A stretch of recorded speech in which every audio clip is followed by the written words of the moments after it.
الحمد لله نحمده ونستعينه ونستغفره ونؤمن به ونتوكل عليه ونعوذ بالله من شرور أنفسنا ومن سيئات أعمالنا من يهده الله فلا مضل له ومن يضلل فلا هادي له ونشهد أن لا إله إلا الله وحده لا شريك له ونشهد أن سيدنا وسندنا وحبيبنا ومولانا محمدا عبده ورسوله الذي أرسله بالحق بشيرا ونذيرا وداعيا إلى الله بإذنه وسراجا منيرا أما بعد فقد قال الله تعالى في كلامه المجيد وفرقانه الحميد সকল জবান খুলে আমার সাথে বলুন আউযু বিল্লাহি মিনাশ শাইতানির রাজীম বিসমিল্লাহির রাহমানির রাহিম আল্লাহু ওয়ালিয়ুল্লাযীনা আমানু ইখরিজুহুম মিনাজ الظلمات إلى النور والذين كفروا أولياءهم الطاغوت يخرجونهم من النور إلى الظلمات أولئك أصحاب النار هم فيها خالدون إن الله وملائكته يصلون على النبي يا أيها الذين آمنوا صلوا عليه وسلموا تسليما اللهم صل على محمد شفيع وعلى آل سيدنا مولانا محمد मेरा दिल तरफ रहा है मेरा दिल तरफ रहा है मेरा जल रहा है सीना वही मिलेगी उजने जनो मदीना अल्लाहुम्मा सल्ली अला सय्यिदिना मौलाना मुहम्मद वाला आले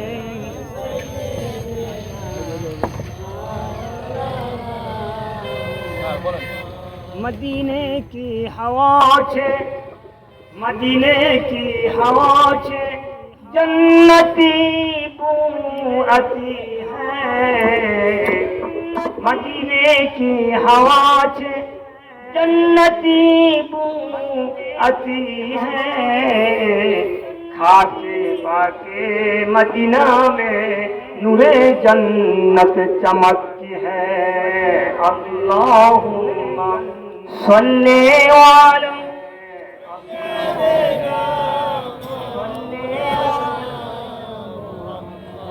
وعلى آل سيدنا مولانا محمد তিন নম্বর ঐতিহ্যবাহী তিননা দারুস সুন্নাহ হাফিজা পরি মাদ্রাসার উন্নতি কল্পে ষষ্ঠ বার্ষিকী সিরাতুন নবী ও দোয়া মাহফিলের উপস্থিত সম্মানিত শ্রদ্ধাভাজন তিননাঙ্গিরের কিছু সন্তান সম্মানিত বিশিষ্ট সমাজসেবক এবং পত্র মাদ্রাসার যিনি সভাপতি বিশিষ্ট সমাজ আলহাজ জনাব মুফাজ্জল হোসেন সরকার এবং আলহাজ জনাব প্রধান অতিথি হিসেবে যিনি আমাদের মাঝে উপস্থিত তিননাঙ্গিরের কিছু সন্তান জনাব Ikramul Haque managing director New City Composite Gorgoria Masterbari Sreepur দাবি এবং বিশেষ অতিথি হিসেবে উপস্থিত আছেন তিন নাদিনের অহংকার সন্তান আমার শ্রদ্ধেয় স্যার রতনকান্তি দাখিল মাদ্রাসার সাবেক ইংরেজি শিক্ষক জনাব মুজাম্মেল হক খান সাহেব এবং অন্যান্য অতিথিবৃন্দ সব এবং আজকের এই মাহফিলে রণবক মেহমান আজিজ প্রধান বক্তা বিশিষ্ট ইসলামী চিন্তাবিদ হযরত আব্দুর রহমান সাহেব এবং দ্বিতীয় চিন্তাবিদ বক্তা হিসেবে যিনি আলোচনা করবেন আমার বন্ধুবার জনাব মৌলানা আব্দুল রাজ্জাক খিলানি এবং আমার আগে বেশ কয়েকজন স্বনামধন্য বক্তা, বিশেষ করে সালাউদ্দিন আমার জনস্কর আবু রায়হান আরেকজন আত্মীয়। যা হোক, এরা সংক্ষিপ্ত আকারে আপনাদের সামনে কিছু কথা রেখেছেন। আমার সময় খুবই স্বল্প, আসলে এটা কোরআনের মতে। এটা যদিও সিরাতুন নবী, নবী তো কোরআনের বাইরে না, কোরআন দিয়ে নবী, কারণ নবীর উপর যে প্রথম বাণীটা এসেছিল সেটা হলো ইকরা বিসমি রাব্বিকাল্লাযী খলাক, তোমার প্রভুর নামে যিনি তোমাকে সৃষ্টি করেছেন। তাহলে পড়ার বিকল্প নাই। আমরা দেখেছি এটা কোরআনের যেখানে ফাউন্ডেশন, কোরআনের যেখান থেকে জন্ম, এমন একটি জায়গা আমাকে আপনাদের মতো মহামূল্যবান মানুষগুলাকে এখানে বসার যে মাহবুব, যে মাওলা এখানে উপস্থিত করলেন, সেই মাহবুবের দরবারে আবারও শুকরিয়া করছি আলহামদুলিল্লাহ। সেই মাহবুবের দরবারে বিভিন্ন এলাকা থেকে, প্রান্ত থেকে ছুটে আসা সম্মানিত মুসলমান ভাই সব, দিনদার ইমানদার ছুটে আসা ভাই বন্ধুগণ, পর্দার আড়াল মা বোনেরা এবং ভাই বন্ধুগণ, উত্তম তরঙ্গমালা যুবক ভাইরা এবং কচিকাচা এবং বিভিন্ন টাইম কিন্তু সকলকে আমার অন্তর থেকে জ্ঞাপন করছি সালাম, আসসালামু আলাইকুম ওয়া রাহমাতুল্লাহি তাআলা ওয়া বারাকাতুহু। আমরা মহান আল্লাহ পাকের দরবারে, শাহনশাহর দরবারে এই জন্য শুকরগুজার করব, মহান আল্লাহ পাকের যে মাবুদ, যে মাওলা আমাদেরকে এখানে উপস্থিত করলেন। আল্লাহ যদি ইচ্ছা না করতেন, আমাদের প্রতি দয়া না করতেন, তাহলে এই বরকতপূর্ণ মাহফিলে আমরা আসতে পারতাম না। লক্ষ কোটি দরুদ সালাম আল্লাহর সৃষ্টির প্রধান আকর্ষণ, বিশ্ব সভার সভাপতি, সকল নবী রাসূলগণের মাথার তাজ, শামসুল হিদায়াত, বদরুদ্দোজা, সাইয়্যিদ সাকালাইন, ইমামুল মুরসালিন, খাতামুন নবীয়্যিন, আফতাবে নবুওয়াত, শাহানশাহে রিসালাত, সরকারে জাহান, সুলতান মাদিনা, হুজুরে আকরাম, নূরে মুজাসসাম, নূরুল্লাহ নূর, নবিয়না শাফিয়ানা ওয়া হাবিবানা ওয়া মাওলানা মুহাম্মদ সাল্লাল্লাহু আলাইহি ওয়াসাল্লাম। আল্লাহ জাল্লা মাওলানাকে আজ থেকে প্রায় ১৫০০ বছর আগে এই পৃথিবীতে প্রেরণ করেছিলেন সর্বশ্রেষ্ঠ মহামানব, সর্বশেষ নবী এবং রাসূল হিসাবে, যার পরে অবশ্যই কোন নবী এই পৃথিবীতে আর প্রেরণ করেন নাই, বর্তমানও নাই, ভবিষ্যতেও আসবেন না। এমন একজন মহামানবের উম্মত হওয়ার মতো যোগ্যতা যে মাবুদ আমাদেরকে দান করলেন, সেই মাবুদের দরবারে আবারও নতশিরে দিয়ে আমরা সেই মহান আল্লাহ পাকের কুরআনুল কারীমের কিছু আলোচনা, তথ্য, একটা আয়াত আপনাদের সামনে ব্যক্ত করে আমি এখান থেকে বিদায় নিতে চাই। এই মাসে দিল্লা আল্লাহ তৌফিক দান করেন। আল্লাহ পাক বলছেন যে এটা কোরআনের মাহফিল, যেখানে কোরআনের জন্ম, যে জায়গা থেকে কোরআন সারা দুনিয়া আলোকিত করলেন। বিশ্বনবীকে একাই ছিলেন ওই জামানায়, বিশ্বনবীর এলাকার চাইতে মুরুক্ষ এলাকা, সন্ত্রাসী এলাকা, বিশ্বনবীকে আল্লাহ পাক দিলেন কোরআনুল হাকীম, সর্বশ্রেষ্ঠ আখিরি কালাম। কারণ নবীও শেষ, কিতাবও শেষ। আগের জামানায় একজন করে নবী বিদায় নিয়েছেন, আর একজন নবী পাঠাইছেন। কারণ একজন নবীর ইন্তেকালের পর আর একজন নবী এসে কিতাব এসেছে। যেহেতু আমাদের নবীর পরে আর কোনো কিতাব আল্লাহ দিবেন না, এই জন্য তিনি হলেন আখিরি নবী, আখিরি কালাম। আল্লাহ পাক তার গোলামি করেছেন, তিনি হলেন আখির আন। শব্দটা কুরআন, এর অর্থ কি? বহুল পঠিত কালাম। কোরআনের চাইতে বেশি পড়া হয় এরকম দুই একটা কিতাবের নাম কি আপনারা বলতে পারবেন? কেউ পারবেন না। ছোটবেলায় দেখেছি আমাদের মুরিদরা, বাবা মা, তারা ডাক্তার ছেলেমেয়েদের আব্দুল ওয়াহাব, বাবা মা বলে আব্দুল রাজ্জাক ওঠো বাবা ওঠো, ওঠো ওঠো করে নামাজ পড়ো, কোরআন তিলাওয়াত করো। বৌদিদেরকে ডাকতেন, মা তুমি ওঠো নামাজ পড়ো, কোরআন তিলাওয়াত করো। এক সময় এরকম একটা আমেজ ছিল। বর্তমানে কিন্তু তা নাই। বর্তমান মোছার উঠেই বিভিন্ন রকমের দুবি তবলা সারে গামা বিভিন্ন টাকা এই যে মানুষ আসে। তাহলে কোরআন থেকে মানুষ যত সরে যাবে আল্লাহর রহমত বরকত তত দূরে যাবে না, যাবে। মানুষের মহব্বত কমে যাবে। এই জন্য কোরআনুল কারীমের মাহফিল, এই কোরআনের কারণের মাহফিলে আসলে লাভ হবে কি? হ্যাঁ, ইলা মারাতু রিয়াজুল জান্নাহ ফারতাউ ওয়ালা মা রিয়াজুল জান্নাহ ওয়ালা হিলাকুল জিকির। নবীজি বলছেন যেখানে কোরআনুল কারীমের মাহফিলে যখন বান্দা যখন আসতে থাকে, আল্লাহ পাক বলেন এটা হলো রিয়াজুল জান্নাহ, সেই মাহফিলে তোমরা যখন আশেপাশে চলাফেরা করো, ফারতাও সেখানে অবস্থান করো। যদি তোমরা অবস্থান করো ফারতাও, সাহাবাগণ বললেন ইয়া রাসূলুল্লাহ মা রিয়াজুল জান্নাহ, রিয়াজুল জান্নাহটা কি? নবীজি বললেন ওয়ালা হিলাকুল জিকির, যেখানে কোরআন তেলাওয়াত করা হয়, জিকির আজকার করা হয়, কোরআনের আলোচনা করা হয়, সেখানে জিকিরের মাহফিল, কোরআনের মাহফিল। এখানে বসলেই শুধু বরকত আর বরকত, বলে ঠিক না? তো আল্লাহ পাক, আমরা তো বলি যে মাথায় জটলা জটলা শরীরের ময়লা চট, মাথায় চট, করণের চট, এরকম একটা মানুষ আমরা মনে করি এরই আল্লাহর ওলি। কিন্তু আল্লাহর ওলি হওয়ার মতন যোগ্যতা কার আছে না আছে? আল্লাহ রাব্বুল আলামিন কোরআনুল কারীমে, আমি ভূমিকাতে আয়াত তেলাওয়াত করছি, তারা আল্লাহর বন্ধু হবে। আল্লাহর বন্ধু কারা হবে? আর আল্লাহর বন্ধুদের জন্য আল্লাহ পাক কি পুরস্কার ঘোষণা করেছেন সংক্ষিপ্ত আকারে বলছেন, আল্লাহু ওয়ালিউল্লাযীনা আমানু ইখরিজুহুম মিনাজ যুলুমাতি ইলান নূর। আল্লাহর ওলি তো তারাই যারা নাকি ঈমান আনে আল্লাহর প্রতি, আল্লাহকে বিশ্বাস করে, পরকালকে বিশ্বাস করে, আল্লাহ নবীদেরকে বিশ্বাস রাখে, আল্লাহ নবীদের উপর যে কিতাব অবতীর্ণ হয়েছে বিশ্বাস করে, ফেরেশতাদেরকে বিশ্বাস করে, মরণের পরও আল্লাহ পাক জিন্দা করবেন এটাও বিশ্বাস করে। এরা হলো আল্লাহর ওলি। আল্লাহ পাক বলছেন ইখরিজুহুম মিনাজ যুলুমাতি ইলান নূর, আমার যারা বন্ধু হবে, আমার যারা সাথী হবে, আমি আল্লাহ রাব্বুল আলামিন তাদেরকে অন্ধকার থেকে টেনে আলোর দিকে নিয়ে যাব। অন্ধকার কি? অন্ধকার হলো গোমরাহি পথ, কোরআনের বিরুদ্ধে পথ। কোরআনের বিপরীত পথ হলো অন্ধকার পথ। অন্ধকার অর্থাৎ জাহিলি পথ, কুফরি পথ, এটা অন্ধকার।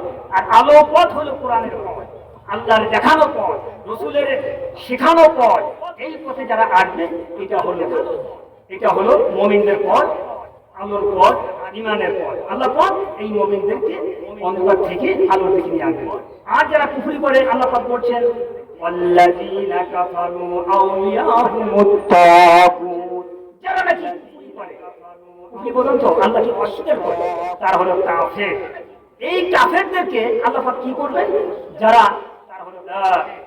যারা কাফের আউলিয়াহুমুত তাগুত, তাদের বন্ধু হলো তাগুত, শয়তান। ইখরিজুহুম মিনান নূর ইলা যুলুমাত, কুফরি শক্তি এই তাগুতরা কি করবে? তাদেরকে, তার দলপতিদের, তার অনুসারীদের কি করবে? আলোর থেকে অন্ধকারের দিকে ঠেলে দিতে পারে। নাউযুবিল্লাহ। তাহলে তাগুতটা কি? কোরআনুল কারীমের ভিতরে তাগুত এই শব্দটা বারবার আল্লাহ উল্লেখ করেছেন মানুষকে বুঝানোর জন্য। তাগুত কাকে বলে? তাগুত মানে ইবলিস, শয়তান নয়। শয়তানকে তাগুত বলা হয় না, ভালো করে বোঝেন। তাগুত ওই শক্তিকে বলে যে ইসলাম থেকে নিজে মাহরুম থাকে, ইসলামের সুশীতল ছায়া থেকে যে থাকে চলে যায়, সে তো যাই অন্যতে ইসলাম থেকে ঠেকাইয়ে বিপথে নিতে বাধ্য করে। অর্থাৎ ইসলামের বিপরীত যে পথ, কুফরি পথে নিয়ে যেতে বাধ্য করে, কোরআনের ভাষায় সেটা হলো তাগুত। এই তাগুতকে অস্বীকার করার কথা আল্লাহ পাক বলছেন। আর এদের জন্য কি হবে? আল্লাহ পাক কোরআনে বলছেন উলাইকা আসহাবুন নারি হুম ফিহা খালিদুন। এই সমস্ত এই তাগুতপন্থী যারা দুনিয়াতে, যারা আল্লাহর কোরআন মানে না, আল্লাহর বিধান মানে না, রাসূলকে নেতা হিসেবে মানতে চায় না, এদের জন্য ঠিকানা হবে কোথায়? আসহাবুন নার, ওরা জাহান্নামে, একেবারে জাহান্নামের মধ্যে নিমজ্জিত হয়ে যাবে। সেখানে অনন্তকাল সেই জাহান্নামে থাকবে। আপনারা বলতে পারেন আল্লাহ পাক জাহান্নাম কেন সৃষ্টি করলেন? দুনিয়াতে তো আল্লাহ পাকিস্তান বলে শাস্তি দিতে পারতেন না, পারতেন, কিন্তু যে কোনো একটা শাস্তি দিতে পারতেন। হয়তো বজ্রপাতের মাধ্যমে তাকে হত্যা করতে পারতেন, আকাশে কোনো বালা দিয়েও, অথবা একটা গ্রহ এসে তাকে আঘাত করেও হত্যা করতে পারতেন, কিন্তু তার কেন করেন না? করেন না এই জন্য আল্লাহ পাক তো মানুষকে আল্লাহর হুকুম মানতে বাধ্য করেন না মানুষ, কিন্তু অন্যান্য প্রাণী তাদেরকে হুকুম মানতে বাধ্য করেছে। সেই জন্য আমি বলবো না যে আমাকে বেঁধে রাখতে, আমি তো মানুষ। একটা গরু মাঠে ছেড়ে দিলে মানুষের ফসল নষ্ট করে খায়, এই জন্য তাকে দূরে বাঁধে। কিন্তু মানুষ তো মানুষের অন্যায় করে না, তাকে বাধা কেন হয়? তাকেও বাধা হয়, তাকে বাধা হয় রশি দিয়ে না, তাদেরকে বাধা হয় আল্লাহ পাকের কালাম দিয়ে বলেন সুবহানাল্লাহ। সেইটা কি? লা ইলাহা ইল্লাল্লাহ মুহাম্মাদুর রাসূলুল্লাহ। আল্লাহ ছাড়া কোনো মাবুদ নাই, আর মুহাম্মদ সাল্লাল্লাহু আলাইহি ওয়াসাল্লাম আল্লাহর রাসূল। এই যে একটা রশি, এই রশি দিয়ে আল্লাহ পাক আমাদেরকে একটা বেষ্টন করে রেখেছেন। এই বেষ্টন যারা ছিঁড়ে চলে যায় তারাই তো আল্লাহর বিপক্ষে চলে যায়, আর তাদের জন্যই জাহান্নাম। এবার দেখেন আল্লাহর ওলিরা কারা, তাদের কাজ কি, তারা কি চিন্তা ভাবনা করে। আল্লাহ পাক কোরআনে বলছে আল্লাযীনা ইয়াযকুরুনাল্লাহা কিয়ামান ওয়া কুউদান ওয়া আলা জুনুবিহিম ওয়া ইয়াতাফাক্কারুনা ফী খালকিস সামাওয়াতি ওয়াল আরদ রব্বানা মা খালাকতা হাযা বাতিলান সুবহানাকা ফাকিনা আযাবান নার। বলেন আল্লাযীনা ইয়াযকুরুনাল্লাহা কিয়ামান, যারা আল্লাহর প্রতিমান আল্লাহকে যারা বিশ্বাস করে, আল্লাহকে যারা মেনে নেয়, ইয়াযকুরুনাল্লাহ তারা সবসময় স্মরণ করে, আল্লাহকে সবসময় স্মরণ করে। কিয়ামান হাঁটা অবস্থায়, দাঁড়ানো অবস্থায় স্মরণ করে, কুউদান বসা অবস্থায় স্মরণ করে, আলা জুনুবিহিম স্মরণ অবস্থা আল্লাহকে স্মরণ করে, ওয়া তাফাক্কারুনা ফী খালকিস সামাওয়াতি ওয়াল আরদি রব্বানা মা খালাকতা হাযা বাতিলান সুবহানাকা ফাকিনা আযাবান নার। শুধু তাই নয়, এরা শয়নে স্বপ্নে, দাঁড়ানো অবস্থায়, চলা অবস্থায়, অবস্থায় আল্লাহরে স্মরণ করে। এক পর্যায়ে তারা বলে রব্বানা মা খালাকতা হাযা বাতিলান সুবহানাকা ফাকিনা আযাবান নার ওয়া তাফাক্কারু ফী খালকিস সামাওয়াতি ওয়াল আরদ। শুধু তাই না, শুধু শুয়ে ঘুমায় না, শুধু রাস্তায় হাঁটে না, তারা চলতে ফিরতে স্মরণে গৃহে তারা এই চিন্তা তারা করে, মহাকাশকে তারা গবেষণা করে, চিন্তা করে। কি চিন্তা করে? আল্লাহ বলেন তারা বলে তারা গবেষণা করে, ফী খালকিস সামাওয়াতি বিশাল আকাশে তারা গবেষণা করে, বিশাল জমিনে তারা গবেষণা করে। এইটা নিয়ে গবেষণা করতে করতে রব্বানা মা খালাকতা হাযা বাতিলান, তারা এমন সময় আল্লাহর কাছে স্যালেন্ডার হয়ে যায়। রব্বুল আলামিন, বিশ্ব কেন সৃষ্টি করলাম, মানুষ সৃষ্টি করলাম, জমিন সৃষ্টি করলাম, পাহাড় পর্বত নদী নালা খাল বিল যত কিছু সৃষ্টি করলা, এগুলি তুমি অনর্থক সৃষ্টি করো নাই, অবশ্যই তুমি যুক্তিসঙ্গত সৃষ্টি করছো। মাবুদের কাছে তারা স্যালেন্ডার হয়ে যায়, এরা অনর্থক তুমি সৃষ্টি করো নাই। সুতরাং সুবহানাকা ফাকিনা আযাবান নার, আল্লাহ তোমার কাছে পুজো পবিত্র এই বন্দা আর কেউ নাই, তোমার কাছে আমরা স্যালেন্ডার। রব্বুল আলামিন তুমি দয়া করে মায়া করে ওই কঠিন জাহান্নামের মধ্যে আমাদেরকে নিমজ্জিত করো না। বান্দা এই স্যালেন্ডার যখন করে, হাদিস শরীফে এসেছে যে কোনো মানুষ যখন বিশ্বাসের সাথে, আনুগত্যের সাথে একটা ঘন্টা বিশ্ব কায়নাত, আল্লাহ বিশাল আকাশ তুমি সৃষ্টি করলাম, বিশাল জমিন সৃষ্টি করলাম, এই বিশাল আকাশ একটা প্যান্ডেল সামনে না, কতগুলো কোটি ছাড়া চলে না, লক্ষ কোটি কোটি জন ওপর নিয়ে একটা আকাশ দাঁড়ানো আছে। এই পৃথিবী থেকে আকাশ পর্যন্ত কি পরিমাণ দূরত্ব আছে? 9 কোটি 30 লক্ষ মাইল ঘুরে মহাকাশ। আবার এতটুকু থেকে আরেকটা থাকে এতটুকু, এরকম পুরুত্ব এই বিশাল আকাশ, সেখানে তো অসংখ্য তারকারাজি, গ্রহ নক্ষত্র, এর ধরে রাখে কোনো পিলার নাই, কিছু নাই, কে রাখে? কে? সময় জানি কথা বলতে পারবো না। তো আল্লাহ পাকের যারা আসলে দেবতান, মুমিন, মুত্তাকি, তারা সৃষ্টি জগতে তারা গবেষণা করে এই বিশাল আকাশ আল্লাহ অনর্থক সৃষ্টি করেন নাই। প্রত্যেকটা সেক্টরে আল্লাহ পাক দায়িত্বশীল তার কুদরতি ভাবে এই সমস্ত তার নিয়ামত তার মাকলুকগুলা সেখানে রেখে দিয়েছেন, তার পৃষ্ঠপোষক রেখে দিয়েছেন। কেউ বসে নাই, সূর্য তার কক্ষপথে চলে, চন্দ্র তার কক্ষপথে চলে, রাত তার গতিতে চলে, দিন তার গতিতে চলে, কেউ তাকে থামাইতে পারে না। লাশামসু ইয়ামবাগিলা আনতুদরিকাল কমার ওয়ালাল লাইলু সাবিকুন নাহার ওয়া কুল্লুন ফি ফালাকি ইয়াসবাহুন। কবি সম্রাট জাতীয় কবি কবি নজরুল ইসলাম এই আয়াতের তাফসীর লিখতে গিয়ে তিনি তুলুকের মাধ্যমে বলেন, প্রবল জ্ঞানী হইবে যাহারা, আপন মনেতে বুঝিবে তাহারা, রাত্রি পারে না হৃদয়ের বার, দিনের স্থান করি অধিকার, সূর্য পারে না চন্দ্রকে ধরিতে, চন্দ্র পারে না সূর্যের গায়েতে, যার স্থান বহাল রাখিয়া ভ্রমণ করিতেছেন আমার আল্লাহকে ধরিয়া। কেউ বসে নাই, তারপরেও এই বিশ্ব কায়নাত এক সময় ধ্বংস হয়ে যাবে, যাবে না? ধ্বংস হয়ে যাবে। আল্লাহ রাসূল বলেন, কেউ যদি কিয়ামতের দৃশ্য সচক্ষে দেখতে চায় সে যেন পড়ে নেয় সূরা আন-নাবা, সূরা ইনফিতার, সূরা ওয়াকিয়া, পড়ে নেয় এই সূরাগুলো যেন তাকবীর এর যদি তারা পড়ে নেয়, এই বিশ্ব কায়নাত একসময় ধ্বংস হয়ে যাবে। ইযা সামাউ ফাতারাত ওয়া ইযা তাওয়াকিবু তাসারাত, ইযা সামাউ ফাতারাত, এই বিশ্ব এই আকাশ ভেঙে টুকরা টুকরা হয়ে যাবে, তারাগুলি ছিটকে ছিটকে পড়ে যাবে, সমুদ্রের তলদেশ ফেটে যাবে, পানি থাকবে না, ছিটকে পড়ে যাবে, কবরের মধ্যে যা আছে সব বেরিয়ে আসবে, সেই দৃশ্যপট আমাদের সামনে আসবে, কিচ্ছু থাকবে না, দৃশ্যপট আমাদের সামনে সব একাকার হয়ে যাবে, কিচ্ছু থাকবে না, কেউ নাই, থাকবে কি আমার আল্লাহ। আল্লাহ হযরত মালাকুল মউতকে বলবেন, ও মালাকুল মউত, পৃথিবীতে কারা বেঁচে আছে? মালাকুল বলবেন, মালাকুল মউত বলবেন, রব্বুল আলামিন, আকাশ জমিন পাহাড় পর্বত সব একাকার হয়ে গেছে, কিচ্ছু নাই, বলে কেউ নাই, আছে কি আছে? তোমার স্পেশাল মেসেঞ্জার সাদিদুল উম্মাত হযরত জিবরাইল সাল্লাল্লাহু আলাইহি সাল্লাম তাকে প্রচন্ড শক্তি আল্লাহ পাক দিয়েছিলেন। কোন কিতাবে আছে 600 পাখা আল্লাহ পাক তাকে দিয়েছেন।